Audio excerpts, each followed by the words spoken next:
Hola, mi nombre es Luis Pinto y hoy quiero compartir con ustedes algunas reflexiones que nacen en torno al texto Saberes e Incertidumbre de José Sacristán. Dichas reflexiones se entrelazan con mi experiencia como docente y también con el interés sobre el tema de derechos humanos. Por tanto, lo que haremos a continuación es conocer un poco qué entiende el autor por currículo y cómo esto se entrelaza con los saberes, cómo al final todo esto va formando la estructura del currículo y a la vez este currículo impacta nuestra labor docente. Para el autor entonces hablar del currículo no es simplemente hablar de un documento técnico o una ruta de guía. Hablar del currículo requiere también analizar otros conceptos como el poder, la cultura y la política, ya que desde su mirada todo esto influye en la conformación del currículo.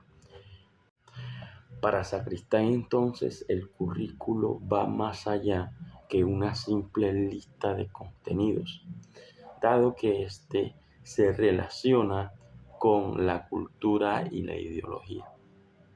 Por poner un ejemplo, en el currículo entonces se van a valorar unos conocimientos y otros se van a dejar de lado.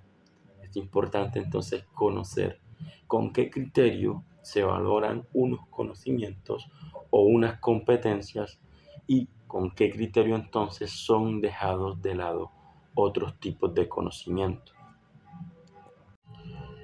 El currículo entonces, desde las palabras de este autor, es una negociación constante, dado que se van valorando conocimientos y otros se están dejando de lado.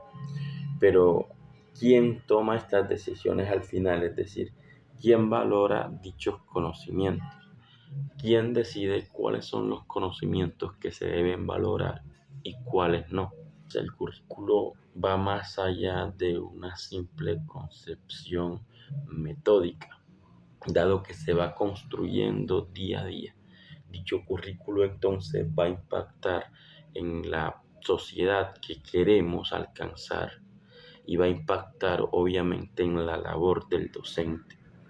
Esta postura del autor José Sacristán nos recuerda también a los postulados de Michael Apple, donde nos afirma que el currículum también es una forma de control social y que al final se van reproduciendo a través del mismo un tipo de conocimiento que es el conocimiento que quiere la clase dominante que sea reproducido. Por tanto, se debe reflexionar desde una postura crítica. En cuanto a las dimensiones del currículum, José Sacristán distingue varios tipos de currículum. Un currículum al que él llama prescrito, aunque también nos habla de un currículum oculto y un currículum nulo. Ese currículum que enseñamos sin tener conciencia o sin darnos cuenta que lo estamos aplicando. Por ejemplo, si nunca hablamos de derechos humanos en las clases, eh, estamos dando el mensaje de que los derechos humanos no son importantes, algo que evidentemente es gravísimo, dado que es muy importante, sobre todo en la sociedad en la que estamos actualmente, el generar competencias con base en los derechos humanos.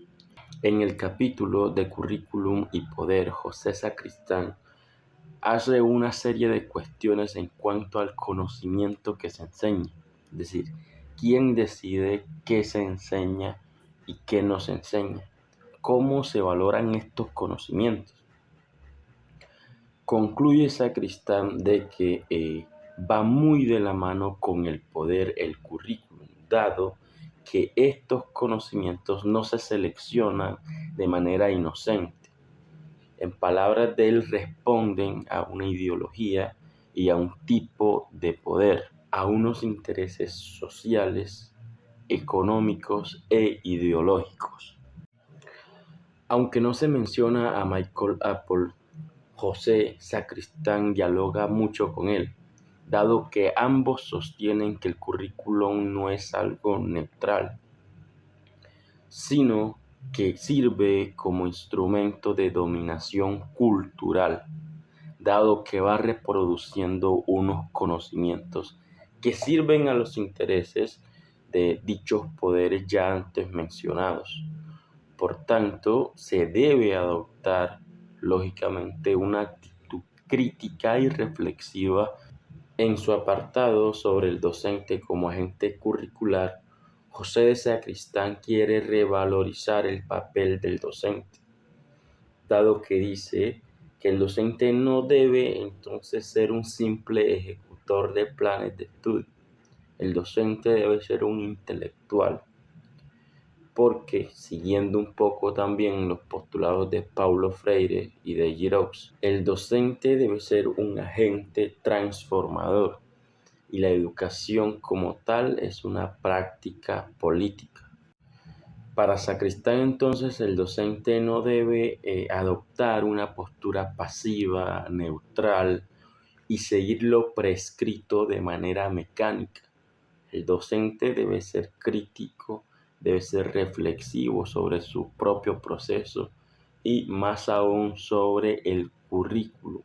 Se exige por tanto del docente también una formación no solo técnica, sino también ética y política. Hola, mi nombre es Paulina Negrete. Continuamos entonces con saberes, valores e incertidumbres.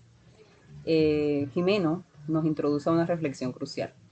El currículo como espacio de tensiones e incertidumbres.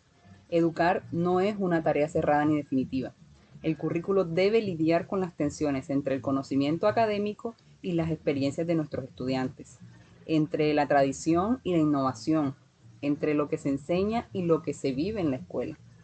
De esta manera, el currículo vincula valores, decide qué se considera importante, qué se ignora y cómo se forma a esas personas.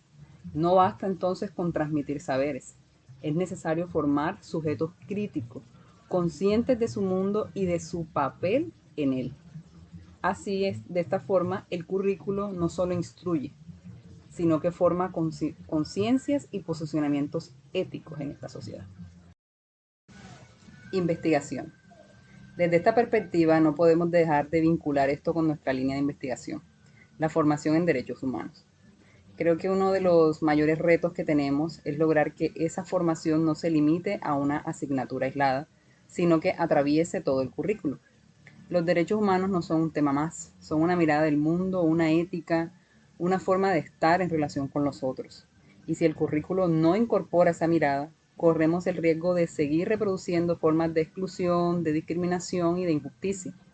Justamente esa inquietud nos llevó a formular nuestra pregunta de investigación en el marco de la maestría de nuestro trabajo de grado. ¿Cómo perciben los estudiantes de la licenciatura en Ciencias Sociales de la Universidad de Córdoba la formación en derechos humanos dentro del currículo en términos de contenidos, metodologías y aplicabilidad en su ejercicio profesional? Esa pregunta nace del interés por comprender cómo se vive realmente esa formación desde la experiencia estudiantil, más allá de lo que está escrito en los planes de estudio, es decir, cómo se sienten interpelados por los contenidos, qué métodos se están utilizando hoy en día, si perciben que lo aprendido tiene una conexión significativa con su futuro como docentes y como agentes de transformación social. Y esto vuelve a conectarnos con Jimeno Sacristán. Lo que ocurre en el aula, lo que se transmite y lo que se omite, tiene implicaciones profundas en la construcción de sentido que hacen los estudiantes sobre su formación. Ahora bien, pensar el currículo desde los derechos humanos no significa solo en agregar contenidos, significa preguntarnos, ¿qué metodologías usamos? ¿Qué tipo de participación promovemos?